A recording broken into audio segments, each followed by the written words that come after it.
नमस्कार, जय श्री राम। आज की इस वीडियो में हम बात करेंगे शुक्र के गोचर की और 12 राशियों पर क्या प्रभाव रहेगा शुक्र का, जो कि आज रात 8:15 पर मीन राशि में प्रवेश कर रहे हैं और वहाँ बैठे गुरु के साथ युति संबंध बनाएंगे। उसका फल क्या रहेगा ओवरऑल सभी 12 राशियों पर, उसकी बात करेंगे। आइए शुरुआत करते हैं मेष राशि से। उससे पहले आप जान लें कि गोचर का जो प्रभाव है वो प्रभाव हमें तभी मिलता है जब जन्म कुंडली के आधार पर हमें दशा, अंतर्दशा, प्रत्यंतर दशा उस ग्रह की लगी हो जिस ग्रह की हम बात कर रहे हैं। जैसे यहाँ पर हम बात कर रहे हैं शुक्र ग्रह की। अगर किसी भी कुंडली में शुक्र ग्रह की दशा लगी है, अंतर्दशा लगी है, प्रत्यंतर दशा लगी है, तभी ये गोचर का फल शुभ या अशुभ घटित हो सकता, अन्यथा नहीं होगा या ना के बराबर होगा, जो हमें मालूम ही नहीं पड़ेगा। मैंने पिछली वीडियो भी शनि के ऊपर बनाई थी, उसमें भी मैंने बताया था कि गोचर का प्रभाव हमें मिलता कैसे है। तो आप ये जानने के लिए उस वीडियो को देख सकते हैं, आई बटन में आपको उसका लिंक मिल जाएगा। गोचर के प्रभाव के लिए दशा, अंतर्दशा और प्रत्यंतर दशा का होना अनिवार्य है। तो शुरुआत करते हैं मेष राशि से। मेष राशि के लिए जो शुक्र ग्रह है वो दूसरे और 7वें घर के स्वामी होकर 12वें घर में गुरु के साथ युति संबंध बनाएंगे। 12वें घर में शुक्र को वैसे भी पॉजिटिव यानी कि शुभ कहा गया है, क्योंकि शुक्र लग्जरी का प्लेनेट है, कंफर्ट का प्लेनेट है, शानो शौकत का प्लेनेट है, दिखावे का प्लेनेट है, सुख सुविधाओं का प्लेनेट है, ऐश्वर्य का प्लेनेट है। और 12वां घर सुख सुविधाओं का, ऐश्वर्य का भी माना गया, यानी कि सुख का माना गया। और ऐसे सुख का माना गया है शुक्र जिसको इंडिकेट करते हैं, जो कि विवाह के बाद सबको अनिवार्य कहा गया है या होता है, यानी कि स्त्री और पुरुष के संबंधों को दर्शाता है। तो शुक्र 12वें घर में बैठ के मेष राशि वालों के लिए अच्छे परिणाम लेके आएगा, शुभ परिणाम लेके आएगा। धन की, क्योंकि दूसरे घर का मालिक है तो धन से संबंधित चीजों में लाभ देगा। और 7वां घर क्योंकि व्यापार से जुड़ा हुआ है और जो व्यापारी लोग हैं उनको व्यापार में उन्नति कराएगा, और जो नौकरी से जुड़े हुए हैं उनकी डेली इनकम में इंप्रूवमेंट कराएगा। दुकानदार की डेली इनकम में इंप्रूवमेंट कराएगा। अगर आप कोई बिजनेस कर रहे हैं तो पार्टनरशिप में लाभ देगा। पति पत्नी के संबंधों में और प्रगाढ़ संबंध बनाएगा, प्रेम बनाएगा। और जिस किसी के भी प्रेम संबंध चल रहे हैं या जो विवाह करना चाहते हैं उनका विवाह होने का योग बनेगा। तो कुल मिला के मेष लगन के लिए शुभ है। इसी प्रकार वृष लगन के लिए और जो शुक्र ग्रह है उनका फल क्या रहने वाला है। वृष लगन यानी कि लगन के मालिक होके और छठे घर के मालिक होके 11वें घर में विराजमान होंगे। तो लगन का मालिक वैसे तो शुभ कहा गया है, परंतु छठा घर शुभ नहीं माना गया, छठा घर अशुभ कहा गया है। और 11वें घर में संबंध बन रहा है तो वो एक शुभ परिणाम देगा, परंतु मिला जुला असर रहेगा। छठे घर से संबंधित रोग, कर्जा और शत्रु बढ़ा सकता है, क्योंकि छठा घर रोग, कर्जू और शत्रुता देने वाला है। तो आपको रोग का ध्यान रखना होगा, शरीर का ध्यान रखना होगा, शरीर में किसी भी प्रकार की लापरवाही नहीं करनी होगी और शत्रुओं से सावधान रहना होगा। ऐसा कोई भी कार्य ना करें कि कोई हमारा शत्रुवत हमसे व्यवहार करे। और कर्जे से बचना होगा। मान सम्मान में वृद्धि होगी, इनकम बढ़ने के योग होंगे, क्योंकि इनकम के स्थान पर भी बैठा है। और प्रेम संबंधों को भी दर्शाता है, क्योंकि शुक्र 7वीं दृष्टि से 5वें घर को देख रहा है। 5वां घर यानी कि प्रेम संबंध हो सकते हैं। अगर किसी से बात चल रही है जिससे हेलो हाय है तो उसमें वो प्रेम संबंध में बदल सकता है, या कोई आपके जीवन में नया व्यक्ति आ सकता है। पुरुष है तो स्त्री, स्त्री है तो पुरुष, लड़का है तो लड़की, लड़की है तो लड़का, उनके जीवन में आने का योग है, यानी कि प्रेम संबंध बनते हैं। तो कुल मिला के मिला जुला असर रहने वाला है, कुल मिला के शुभ फल अधिक प्राप्त होने वाले हैं। इसके साथ साथ मिथुन राशि के लिए वो 5वें और 12वें घर के स्वामी होकर विराजमान है 10वें घर में।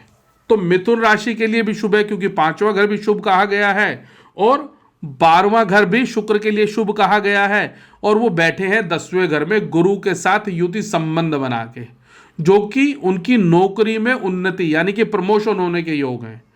जिन लोगों की नौकरियां नहीं लग पा रही हैं उनकी नौकरी लगने का योग है। यहां ध्यान ये रखने वाला है कि दशा, अंतरदशा और प्रत्यंतर दशा में भी शुक्र का होना अनिवार्य है, तभी ये जो फल है वो आपको प्राप्त हो पाएगा, अन्यथा कहीं ना कहीं कमी रह जाएगी। 5वां घर फिर वही बात आ जाती है, विद्या, बुद्धि और संतान का देने वाला है। जो लोग स्टूडेंट हैं वो जो स्टडी कर रहे हैं उनमें उनकी और अधिक प्रवृत्ति बढ़ जाएगी, पढ़ने की लालसा अधिक हो जाएगी, कंपटीशन में सफलता मिलेगी। विद्या, बुद्धि का प्रयोग बहुत अधिक होने लगेगा, यानी कि बुद्धि में चीजें जल्दी बैठने लगेंगी। और संतान, जिन लोगों की संतान नहीं हो रही उनको संतान होने का योग बनेगा, जिनकी संतान है संतान की तरफ से खुशी होने का योग बनता है। अब इसी के साथ क्योंकि 12वां घर है, 12वां घर सुखों का भी है और खर्चों का भी है, और कहीं ना कहीं लग्जरी पे खर्चा अधिक हो सकता है। इस बात का आपको ध्यान रखना पड़ेगा कि खर्चों की अधिकता रहेगी किस पे, ऐश्वर्य पे, भोग विलास पर। तो आपको इस चीजों का ध्यान रखना है। अगर खर्चे से आप बचना चाहते हैं तो आपको इस तरफ ध्यान रखने की आवश्यकता है। कुल मिला के ये मिथुन राशि के लिए शुभ है। इसी प्रकार कर्क राशि के लिए 4th हाउस और 11th हाउस के स्वामी होकर गुरु के साथ 9वें घर में संबंध बनाएंगे। वैसे तो कर्क राशि के लिए शुक्र कोई बहुत शुभ परिणाम नहीं देते, मिला जुला परिणाम देंगे, क्योंकि वो 4th हाउस के भी लॉर्ड है, सुखों के कारक है, सुखों के घर के मालिक बने हुए हैं, और साथ में 11वें घर के मालिक है, जो इनकम को दर्शाता है, मनोकामनाओं को दर्शाता है, उन्नति को दर्शाता है, ऐश्वर्य को दर्शाता है, और भू संपत्ति, बहुमूल्य वस्तु, इन सबको भी 11वां घर इंडिकेट करता है। और वो बैठे हुए कहाँ है, 9वें घर में, यानी कि भाग्य के स्थान में, भाग्य के कारक ग्रह गुरु के साथ। तो इसका मतलब भाग्य में उन्नति होने के अवसर प्राप्त होंगे, सुखों में वृद्धि होगी, प्रॉपर्टी खरीदने का योग बनेगा या प्रॉपर्टी बेचने का योग बनेगा, खरीद और फरोख्त दोनों कर सकते हैं। और साथ में यह भी ध्यान रखना है कि 11वां घर है तो इनकम के रास्ते भी खुलेंगे। अगर इनकम के रास्ते किसी तरह से बंद है तो वो खुलने का योग है। तो ओवरऑल कर्क राशि के लिए भी पॉजिटिव है, परंतु ध्यान यहां यह रखने वाली बात है कि कर्क राशि के लिए शुक्र बहुत अधिक प्रभावशाली नहीं होते। कर्क राशि चंद्रमा की है और शुक्र उसके शुभ ग्रह नहीं है, इसलिए कहीं ना कहीं वो मिला जुला असर देखना पड़ेगा। कुल मिला के सुखों के साथ साथ आपको कष्टों से भी बचने का ध्यान रखना पड़ेगा। इन सब के उपाय भी बताऊंगा और वो अंतिम में बताऊंगा, उसके लिए आप वीडियो को अंतिम तक देखें। अब बात आती है सिंह राशि की। सिंह राशि के लिए वो 3रे और 10वें घर के स्वामी होकर गुरु के साथ 8वें घर में संबंध बनाएंगे। तो 5वें घर का यानी कि सिंह के जो लॉर्ड है वो भगवान सूर्य हैं, उसके लिए शुक्र पूरी तरह से अशुभ है। तो सिंह राशि वालों के लिए ये शुक्र का गोचर कोई बहुत अच्छे परिणाम लेके नहीं आने वाला, और विराजमान भी है 8वें घर में। तो अचानक कष्टों से बचना पड़ेगा, अचानक धोखाधड़ी से बचना पड़ेगा। गाड़ी चलाते तो बड़े ध्यानपूर्वक गाड़ी को आपको चलाना होगा, अन्यथा नुकसान हो सकता है, हेल्थ खराब हो सकती है, कोई समस्या पैदा हो सकती है, कोई षड्यंत्र हो सकता है, क्योंकि 8वां घर षड्यंत्रों का भी है। भाई बहनों से सावधान रहने की आवश्यकता है, या भाई बहनों से मिलान करने की आवश्यकता है, उनकी बातों को इग्नोर करने की आवश्यकता है, क्योंकि 3रा घर भाई बहनों से है। विदेश से संबंधित, फॉरेन से संबंधित अगर कोई कार्य कर रहे हैं उसमें भी सावधानी रखने की आवश्यकता है। विदेश यात्रा पे जा रहे हैं तो यात्रा को स्थगित कर दें 1 महीने के लिए, अन्यथा नुकसान उठाना पड़ सकता है सिंह राशि वालों को। अब बात आती है कन्या राशि की। कन्या राशि क्योंकि बुध की है तो बुध के लिए शुक्र महाराज शुभ है, क्योंकि वो 2रे और 9वें घर के स्वामी बनते हैं, भाग्य के घर के मालिक बनते हैं, और विराजमान कहाँ है, 7वें घर में, व्यापार के घर में, डेली इनकम के घर में, पति या पत्नी के घर में। तो जिन लोगों का विवाह नहीं हो रहा है, विवाह होने की उम्मीद है, सगाई होने की उम्मीद है, और साथ में व्यापार बढ़ने का योग है, धन वृद्धि का योग है, डेली इनकम का योग है, कोई पार्टनरशिप होने का योग है। दूसरा घर धन का है, कुटुंब का है, परिवार का है, वाणी का, तो वाणी के द्वारा सारे कार्य आपके अधिक बन सकते हैं। वाणी को सरल करें, वाणी को सौम्य करें तो आपको सफलता मिलेगी। अब उसके साथ साथ क्योंकि वो 9वें घर में के भी स्वामी हैं, तो भाग्य का साथ आपको अवश्य मिलेगा अगर आपको शुक्र की दशा, अंतरदशा और प्रत्यंतर दशा चल रही है तो। इसी प्रकार तुला राशि के लिए फर्स्ट हाउस के लॉर्ड हैं, तुला राशि के वो स्वामी हैं, और 8वें घर के भी स्वामी हो गए हैं। 7वां घर और 8वें घर के स्वामी होकर गुरु के साथ 6ठे घर में विराजमान है, जो कि थोड़ी सी अशुभ स्थिति बनती है। लगन के मालिक को अष्टमेश दोष तो नहीं लगता, परंतु 6ठे घर में बैठकर कहीं ना कहीं उसके अशुभ फल देखने को मिल सकते हैं। रोग से ग्रसित हो सकते हैं। अगर रोग पहले से चला आ रहा है तो वो रोग बढ़ सकता है। आपको विशेष सावधान रहने की आवश्यकता है। स्त्री हो, पुरुष हो, लड़का हो, लड़की हो, बच्चा हो, बुजुर्ग हो, सबको रोग से सावधान रहने की आवश्यकता है तुला राशि वालों को। और साथ में कर्जे से बचना होगा, साथ में शत्रुओं से सावधान रहना होगा। ऐसा कोई कार्य ना करें जिससे कि शत्रु आपको नुकसान दे, शत्रुओं से बना के रखनी पड़ेगी। इन सब चीज़ों का ध्यान रखें। अब बात करते हैं वृश्चिक राशि। वृश्चिक राशि में भी वो 7वें और 12वें घर के स्वामी होकर गुरु के साथ 5वें घर में विराजमान है। वृश्चिक राशि के लिए भी वो शुभ नहीं है, क्योंकि वृश्चिक राशि मंगल की है और शुक्र का गोचर हो रहा है, वो भी 5वें घर में गुरु के साथ। तो वृश्चिक राशि के लिए भी शुभ परिणाम नहीं आने वाले, परंतु विवाह का योग बन सकता है, प्रेम संबंधों का योग बन सकता है। लॉटरी और सट्टे से बचना पड़ेगा, शेयर मार्केट से बचना पड़ेगा, क्योंकि 5वें घर में विराजमान है। 5वें घर में अगर शुक्र आ गए हैं वृश्चिक राशि के लिए, तो लॉटरी और सट्टे से सावधान रहें। प्रेम संबंध अगर चल रहा है तो उसमें दरार पड़ सकती है, कहीं ऐसा ना हो मिसअंडरस्टैंडिंग कोई हो जाए। तो इस प्रकार की चीज़ों से आपको सावधान रहने की आवश्यकता है वृश्चिक राशि वालों के लिए। अब बात करते हैं धनु राशि की। धनु राशि में वो 6ठे और 11वें घर के स्वामी हैं, और वो बैठे हुए का 4th हाउस में, तो सुखों में कमी देखने को मिलेगी। माता को कष्ट का अनुभव हो सकता है, माता को कोई किसी प्रकार का रोग हो सकता है, क्योंकि 6ठे घर के मालिक 4थे घर में चले गए हैं और साथ में वो 11वें घर के मालिक भी हैं। प्लस वो धनु राशि के लिए शुक्र पूरी तरह से अशुभ कहे गए हैं। तो धनु राशि वालों के भी ये शुक्र का जो गोचर मीन राशि में गुरु के साथ है, वो शुभ फल नहीं देगा, सुखों में कमी करेगा, प्रॉपर्टी में नुकसान दे सकता है। गाड़ी ध्यान पूर्वक चलाएं, क्योंकि 4था घर कार का भी है, सुखों का भी है। तो हर प्रकार की सुख सुविधाओं में कमी देखने को मिलेगी, इसका आपको ध्यान रखना है। और इसके जब आप उपाय करेंगे, वो मैं आपको शुक्र के उपाय सबके लिए बता दूंगा, सभी राशि वालों के लिए क्या उपाय बनता है वो उपाय करेंगे, तो जिनके लिए शुक्र खराब है वो उसके अशुभ परिणामों से बच पाएंगे, अशुभ फलों से, और जिनके लिए शुक्र शुभ है वो उनके शुभ फलों की प्राप्ति को अधिक ले पाएंगे।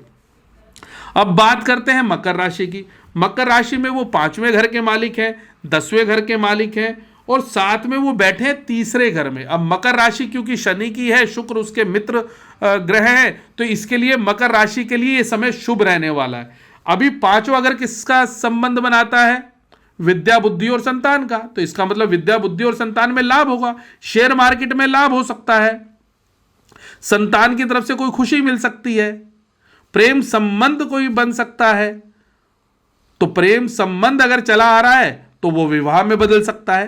तो कुल मिला के आपके लिए शुभ है। और 10वां घर हमारे करियर का है, कर्म का है, तो करियर में उन्नति होगी, प्रमोशन होने का योग बनेगा। नौकरी नहीं लगी है तो नौकरी बनने का योग होगा, नौकरी लगने का योग बनेगा। हर प्रकार के लाभ का योग आपके लिए बनता है, क्योंकि वो 3रे घर में भी बैठे। अब जब 3रे घर में बैठे तो भाई बहन मित्रों से कहीं ना कहीं आपको लाभ होगा, और विदेश यात्रा पर जा सकते हैं, फॉरेन से कोई ना कोई लाभ हो सकता है, इस बात का भी आपको खुशी महसूस होगी। कुल मिला के आपका समय शुक्र का मीन राशि में आने के लिए शुभ है। अब बात करते हैं कुंभ राशि की। कुंभ राशि में वो 4th हाउस के लॉर्ड हैं और 9th हाउस के लॉर्ड हैं, तो 4था घर भी अच्छा कहा गया और 9वां घर भी अच्छा कहा गया। कुंभ राशि क्योंकि शनि के लिए है, शनि की राशि बनती है, तो इसका मतलब शुक्र आपके लिए शुभ परिणाम, शुभ फल लेकर आने वाले हैं। फोर्थ हाउस सुखों का है, माता का है, प्रॉपर्टी का है, इन सब चीज में लाभ होगा। और 9वें घर के स्वामी भाग्य का साथ मिलेगा। कम मेहनत करके अधिक फल की प्राप्ति होगी। भाग्य आपके साथ रहेगा और साथ में बैठे हैं वो दूसरे घर में, धन वृद्धि का योग होगा, परिवार वृद्धि का योग बनेगा, वाणी के द्वारा आपको लाभ होने का योग बनेगा, परिवार में कोई मांगलिक उत्सव होने का योग बनेगा, क्योंकि गुरु भी वहां विराजमान है। तो कुल मिला के कुंभ के लिए भी ये शुभ फल लेकर आने वाले हैं। इसी प्रकार मीन राशि के लिए तीसरे और 8वें घर के मालिक हैं, जो कि एक अशुभ स्थिति को दर्शाता है और विराजमान है लगन में। तो लगन मतलब हमारा शरीर, तो शरीर का ध्यान रखना होगा। लगन का मतलब मान सम्मान का ध्यान रखना पड़ेगा। लगन का मतलब प्रतिष्ठा, तो प्रतिष्ठा दांव पे लग सकती है। तो इन सब चीजों से बचना है, इन सब चीजों को इग्नोर करना है। कोई आप पे उंगली उठाता है तो कोई बात नहीं, कोई आपको कोई छींटाकशी करता है तो कोई बात नहीं, समझे गांधी जी बन जाए। कोई एक गाली देता है भैया दूसरी भी दे ले, कोई एक गाल पे थप्पड़ मारता है भैया दूसरा भी मार ले, क्योंकि ये समय आपके लिए शुभ नहीं है। तो कंप्रोमाइज करके चलना पड़ेगा, जो है जैसा है जितना है उतने में सेटिस्फाइड रहना पड़ेगा, अन्यथा नुकसान अधिक हो सकता है। अब बात आती है उपाय की, और उपाय किसका करना है? शुक्र का, क्योंकि शुक्र ही तो मीन राशि में गोचर कर रहे हैं। तो जिन लोगों के लिए शुक्र अच्छा है उनको भी यही उपाय करना है, और जिनके लिए शुक्र खराब है उनको भी यही उपाय करना है। तो सबसे पहले तो आपको सफेद चीजों का दान करना चाहिए। जितनी भी सफेद चीज है, दूध हो सकता है, दही हो सकता है, चावल हो सकता है, या दूध से बनी हुई कोई मिठाई हो सकती है, और शुक्रवार को दान देना है। साथ में घर से निकलते समय आधा चम्मच, 1 चम्मच हो सके तो थोड़ा सा दही चीनी खा के जाएंगे। तो जिनका शुक्र खराब है उनको भी अशुभ फलों की प्राप्ति जो होने वाली है, भगवान ना करे आपके जीवन में अशुभ फल आए, तो उनसे बचा जा सकता है। और जिनको शुभ फल मिलने हैं, जिनके लिए शुभ बताया गया है, उनके शुभ फलों में बढ़ोतरी होगी। तो ये उपाय करेंगे तो निश्चित रूप से आपका जीवन मंगलमय होगा। नमस्कार, धन्यवाद, जय श्री राम।